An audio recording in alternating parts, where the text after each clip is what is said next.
Hello everyone, welcome to our channel JK gossips.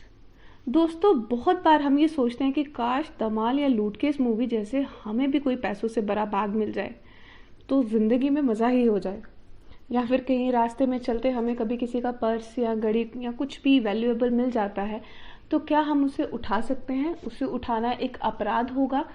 या फिर अगर हमें कुछ मिलता है वैल्यूएबल जो मूवेबल भी हो, उसे हमें जाके पुलिस स्टेशन में दे देना चाहिए, या अपने पास रखना या उसे उठाना चोरी होगी या क्रिमिनल मिस एप्रोप्रिएशन होगा?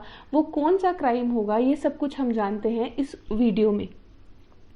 दोस्तों, अगर हमें कुछ भी वैल्यूएबल मूवेबल प्रॉपर्टी मिलती है, मूवेबल यानी कि चल संपत्ति, तो अगर हमें कुछ भी ऐसा मिलता है रोड पे तो हम चाहें तो उसको पुलिस स्टेशन में जाकर दे सकते हैं, वहाँ पे जाके जमा करवा सकते हैं। बट ऐसा किसी लॉ में मैंडेटरी नहीं है कि आपको पुलिस स्टेशन ही जाकर देना है। लेकिन अगर हम उसको नहीं ढूंढना चाहते हैं, उस प्रॉपर्टी के ऑनर को, तो हम जाके पुलिस स्टेशन अगर दे देते हैं, फिर हमें यही मान के चलना है कि जो पुलिस है वो उस प्रॉपर्टी को उसके ऑनर तक पहुंचा देगी। ये हमारा डिस्क्रिशन है पुलिस स्टेशन में जाके देना, इट इज़ नॉट मैंडेटरी। फिर लेकिन अगर आपने दे दिया, फिर यही मान के चलें कि पुलिस वहाँ तक पहुँचा देगी। लेकिन अगर आप पुलिस स्टेशन में जाकर नहीं देते हैं तो फिर आप क्या कर सकते हैं? अगर आप उस प्रॉपर्टी को उठा लेते हैं तो वो थेफ्ट तो बिल्कुल नहीं है, क्योंकि वो प्रॉपर्टी किसी के पोजेशन में नहीं थी।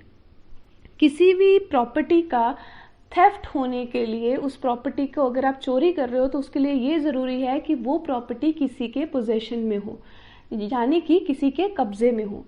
अगर वो प्रॉपर्टी किसी के पोजेशन में नहीं है, वो पोजेशन ऑनर के पास भी हो सकता है, किसी और के पास भी हो सकता है। लेकिन अगर आपने वो प्रॉपर्टी किसी के पोजेशन से नहीं चुराई है, किसी के कब्जे से नहीं ली है, तो वो चोरी बिल्कुल नहीं है। और अगर आपको वो जो प्रॉपर्टी थी वो रोड पे मिली थी तो फिर वो किसी के पोजेशन में थी ही नहीं। अगर आप इंडियन पीनल कोड की इलस्ट्रेशंस भी पढ़ते हैं 378 सेक्शंस की, तब भी आप समझ जाएंगे कि थेफ्ट के क्राइम के लिए किसी का पोजेशन होना बहुत ज़रूरी है। और वो प्रॉपर्टी जो रोड पे पड़ी थी वो किसी के पोजेशन में नहीं थी। तो इसको उठाना तो कोई क्राइम नहीं होगा, लेकिन इसको उठाकर अपने पास रख लेना बिना उसके ऑनर को ढूंढे एक क्राइम ज़रूर होगा। तो सबसे पहले हमें इंडियन कॉन्ट्रैक्ट एक्ट है, उसकी सेक्शन 71 जो है, गुड्स का फाइंडर जो भी है उसकी रिस्पॉन्सिबिलिटी के बारे में बात करती है। और उस सेक्शन के अकॉर्डिंग अगर कोई भी चीज़ किसी को मिलती है, अगर वो उसको अपनी कस्टडी में ले लेता है, कस्टडी में लेने से पहले उसको उस चीज़ के ऑनर को ढूंढना पड़ेगा। वो आप किसी भी मेथड से ढूंढ सकते हैं, कहीं भी न्यूज़पेपर, सोशल मीडिया या कहीं पे भी आप उसकी मतलब उसको डाल के, उस फोटोग्राफ को, उस चीज़ को वो डाल के आप उसके ऑनर को ढूंढें। उस प्रॉपर्टी के ऑनर को ढूंढने के लिए आप उस प्रॉपर्टी का 2/3 हिस्सा यानी कि 66% हिस्सा भी खर्च कर सकते हैं। और अगर फिर भी आपको वो ऑनर नहीं मिलता है तो फिर आप वो उसकी प्रॉपर्टी जो है उसको यूज़ कर सकते हैं। लेकिन अगर आपने उसको बिना उसके ऑनर को ढूंढे आप उस प्रॉपर्टी को उठा लेते हैं और उसको अपने साथ ले लेते हैं, अपनी कस्टडी में ले लेते हैं, या फिर उसको यूज़ कर लेते हैं, फिर वो ज़रूर एक क्राइम होगा। और फिर वो होगा criminal miss appropriation of property या फिर dishonest miss appropriation of property. तो पहले मैं आपको बताती हूँ criminal miss appropriation of property है क्या।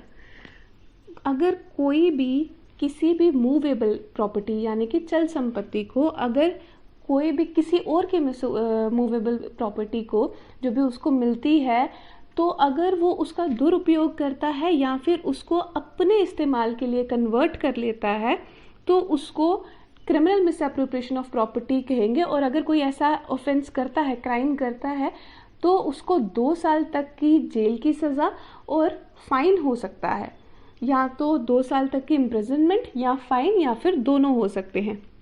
मैं section 403 dishonest miss appropriation of property इसे डील करती है। उसी के अगर आपको इलस्ट्रेशंस देके समझाऊं तो इसकी इलस्ट्रेशन एक ए जो है उसमें है कि ए जो है उसको एक हाई रोड पे 1 रुपये मिलता है, तो वो नहीं जानता है कि वो रुपये किसका है, वो उसको उठा लेता है। यहाँ पे उसने इस जो सेक्शन के अंडर ऑफेंस बताया है वो नहीं किया है, क्योंकि उसने सिर्फ उठाया है, उसको अभी यूज़ नहीं किया है।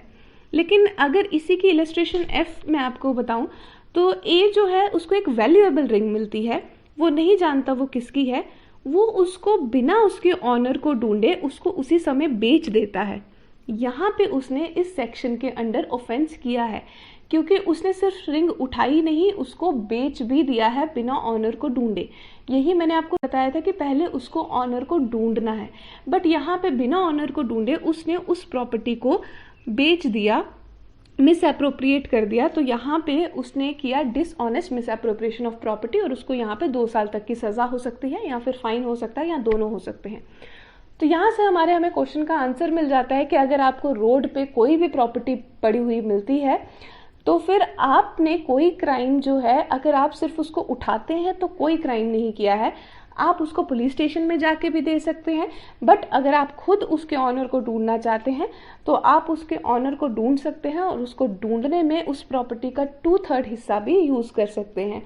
और अगर आप उसके ऑनर को बिना ढूंढे उस प्रॉपर्टी को यूज कर लेते हैं तो फिर आपको 2 साल की सजा हो सकती है। उस प्रॉपर्टी को सिर्फ उठाना कोई क्राइम नहीं होगा, और ये चोरी भी नहीं होगी, लेकिन अगर आप उसको यूज कर लेते हैं तो वो होगी आईपीसी की सेक्शन 403 के according criminal miss appropriation of property, और इसके लिए आपको 2 साल की सजा हो सकती है।